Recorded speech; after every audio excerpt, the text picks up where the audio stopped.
Punjab national బ్యాంకులో ఎన్నో మోసాలు జరిగాయి, ఎన్నో ఫ్రాడ్లు కూడా ఉన్నాయి. కానీ 1987లో లుధియానాలో జరిగిన బ్యాంకు మోసం భారతదేశంలోని అతిపెద్ద బ్యాంకు దోపిడీలలో అప్పట్లో ఒకటిగా నిలిచింది. ఈ దోపిడీ దేశంలో అలజడిని రేపింది. సంచలనం సృష్టించిన ఈ కేసులో నిందితులను మాత్రం సుప్రీంకోర్టు చాలా ఈజీగా వదిలేసింది. మరి అసలు ఆ దొంగతనం ప్లాన్ ఎవరు చేశారు ఏంటి అనేది చూద్దాం. 1987 ఫిబ్రవరి 12 ఉదయం పూట పంజాబ్ రాష్ట్రంలోని అతిపెద్ద నగరమైన లుధియానా మిల్లర్గంజ్ ప్రాంతం. సాధారణ రోజుల్లాగానే ఆ రోజు కూడా మామూలుగానే ఉంది. ఎప్పట్లాగానే బ్యాంక్ టైం కి తెరిచారు. బ్యాంకులో సేవలకు సిద్ధమయ్యారు ఉద్యోగులు. ఇక ఎంట్రన్స్ వద్ద ఓ గార్డ్ కూడా ఉన్నాడు. ఇక బ్యాంకులోని స్ట్రాంగ్ రూమ్ లో క్యాష్ పెద్ద మొత్తంలో ఉంది. అయితే సడన్ గా బ్యాంకు ముందుకి ఓ పోలీస్ వాహనం వచ్చి ఆగింది. అందులో నుంచి పోలీసులు దిగారు. హడావుడి చేస్తూ లోపలికి వచ్చేసారు. గార్డ్ కూడా పోలీసులు కావడంతో ఏమీ అనలేదు. లోపలికొచ్చి వెంటనే డోర్స్ క్లోజ్ చేసేసారు. లోపలికి వెళ్ళగానే పోలీస్ రైడ్, ఎవరో కదలకండి, భయపడకండి అంటూ దాదాపుగా 12 నుంచి 15 మంది బ్యాంకు లోపలికి వెళ్లారు. మెయిన్ గేట్ దగ్గర ఉన్న సెక్యూరిటీ గార్డు నిజమైన రైడ్ ఏదో అనుకొని అలాగే బయట ఉండిపోయాడు. ఇక అక్కడి నుంచి చరిత్రలో నిలిచిపోయే దోపిడీ మొదలైంది. పోలీస్ డ్రెస్ లో ఉన్న వారందరూ కూడా దోపిడీ దొంగలు. బ్యాంకు లోపలికెళ్లగానే వాళ్ళ అసలు రూపం చూపించారు. వాళ్ళ దగ్గర ఉన్న అత్యాధునిక ఆటోమేటిక్ ఆయుధాలను బయటకు తీశారు. ఇక బ్యాంకులోని జనాన్ని ఓ మూల, సిబ్బంది మరో మూలకు నెట్టేశారు.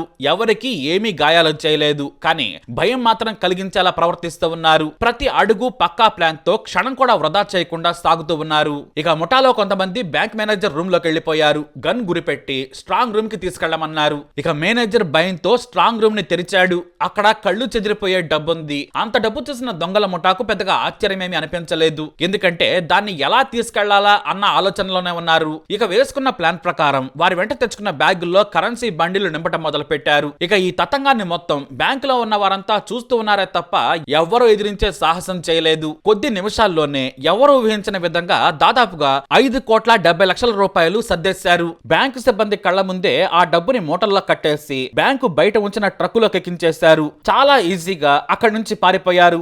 అంతే, కాల్పులు లేవు, అరుపులు లేవు, ఎటువంటి గడబిడ కూడా లేదు. దేశంలోనే అతిపెద్ద బ్యాంకు దొంగతనం జరిగిపోయింది. దొంగలు వెళ్లిపోయిన తర్వాత బ్యాంకు హాల్లో ఉన్న మౌనం మరింత భయంకరంగా మారింది. ట్రక్కు వెళ్లిపోయిన శబ్దం విన్న తర్వాతే బ్యాంకులోని వారందరూ కూడా అరవడం మొదలు పెట్టారు. ఇక అప్పటికి కానీ పోలీసులకు సమాచారం అందించలేదు. ఇక పోలీసులు కూడా వెంటనే అక్కడికి చేరుకున్నారు. పట్టపగలే పెద్ద బ్యాంకుల్లో భారీగా లూటీ జరిగిందన్న వార్తతో నగరం ఉలిక్కిపడింది. ఇక స్థానిక పోలీసులు విచారణ మొదలు పెట్టారు. ఎవరు చేశారు, ఎలా చేశారు, ఎంతమంది ముఠా సభ్యులున్నారు అని బ్యాంకులో ఉన్న వారిని ఇన్వెస్టిగేట్ చేయడం మొదలు పెట్టారు. వచ్చిన దొంగలందరూ కూడా పోలీస్ యూనిఫామ్ లో ఉన్నారని, దాదాపుగా 15 మంది ముఠా సభ్యులు ఉంటారని ప్రత్యక్ష సాక్షులు చెప్పారు. ఇక ప్రతి ఒక్కరూ కూడా ఇదే చెప్పారు తప్పితే అందులో ఎవరిని కూడా గుర్తుపట్టలేమని చెప్పుకొచ్చారు. ఇక పెద్ద మొత్తం కూడా కావడంతో పోలీసులు ఈ కేసును సిబిఐకి అప్పగించారు. అయితే అప్పుడే మరో విషయం బయటపడింది. దర్యాప్తులో ఈ దోపిడీ వెనక కేవలం డబ్బు ఆశ మాత్రమే కాదు, ఏదో ఉందని ఊహించారు. ఎందుకంటే ఆ కాలంలో పంజాబ్ లో నడుస్తున్న ఖలిస్తాన్ ఉద్యమానికి నిధులు సమీకరించేందుకు ఈ దోపిడీ జరిగిందని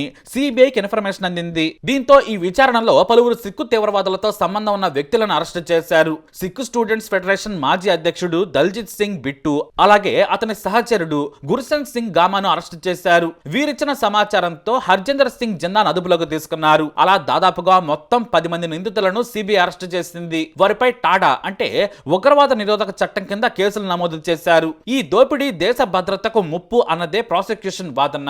దొంగతనమే కాకుండా ఉగ్ర కార్యకలాపాల ఆరోపణలు కూడా చేర్చింది సిబిఐ. అయితే వీరిని అరెస్టు చేశారు కానీ డబ్బు మాత్రం స్వాధీనం చేసుకోలేకపోయారు. అలా ఈ కేసు కోర్టులో దశాబ్దాలు నడిచింది. సాక్షులు, రికార్డులు, వాంగ్మూలాలు అన్ని కాలంతో మసకబారిపోయాయి. కొందరు నిందితులు జైల్లోనే సంవత్సరాలు గడిపారు. ఈ కేసు న్యాయ వ్యవస్థలోనే ఓ సుదీర్ఘ ప్రయాణంగా మారింది. ఇక లుధియానాలోని టాడా ప్రత్యేక న్యాయమూర్తి నవంబర్ 20, 2012న దల్జిత్ సింగ్ బిట్టు అలాగే అతని సహచరుడు గుర్సన్ సింగ్ గామాను దోషులుగా నిర్ధారించారు. వీరిద్దరూ ఖలిస్తాన్ కమాండో ఫోర్స్ కు చెందిన జనరల్ లాబ్ సింగ్ తో కలిసి పనిచేస్తున్నారన్న ఆరోపణలు నమ్మి వారికి దీర్ఘకాల జైలు శిక్షలు విధించింది న్యాయస్థానం. అయితే ఈ తీర్పు నిందితులు సుప్రీంకోర్టులో ఛాలెంజ్ చేశారు. వాదోపవాదాలు విన్న సుప్రీంకోర్టు నిందితులుగా ఆరోపణలు ఎదుర్కొంటున్న 9 మందిని నిర్దోషులుగా ప్రకటించింది. ఎందుకంటే దొంగతనానికి నిందితులకి మధ్య ప్రత్యక్ష సంబంధాన్ని సిబిఐ నిరూపించలేకపోయిందని, దోపిడీ డబ్బు ఎవరి వద్ద దొరికిందో స్పష్టంగా చూపించలేకపోయిందని కోర్టు తీర్పిచ్చింది. ఇక ఈ కేసు చట్టపరంగా ముగిసిన చరిత్రలో ఎన్నో ప్రశ్నలు మిగిలాయి.